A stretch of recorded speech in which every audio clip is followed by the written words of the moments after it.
اور نہ ان بے سر و سامان لوگوں پر الزام ہے کہ جو تمہارے پاس آئے کہ ان کو سواری دو،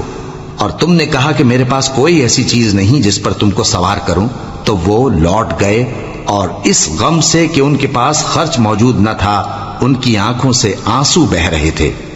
الزام تو ان لوگوں پر ہے جو دولت مند ہیں اور پھر تم سے اجازت طلب کرتے ہیں،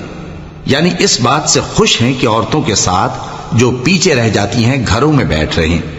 اللہ نے ان کے دلوں پر مہر کر دی ہے، بس وہ سمجھتے ہی نہیں۔ جب تم ان کے پاس واپس جاؤ گے تو تم سے عذر کریں گے، تم کہنا کہ عذر مت کرو، ہم ہرگز تمہاری بات نہیں مانیں گے۔ اللہ نے ہم کو تمہارے سب حالات بتا دیے ہیں، اور ابھی اللہ اور اس کا رسول تمہارے عمل کو دیکھیں گے، پھر تم غائب و حاضر کے جاننے والے کی طرف لوٹائے جاؤ گے، تو جو عمل تم کرتے رہے ہو وہ سب تمہیں بتائے گا۔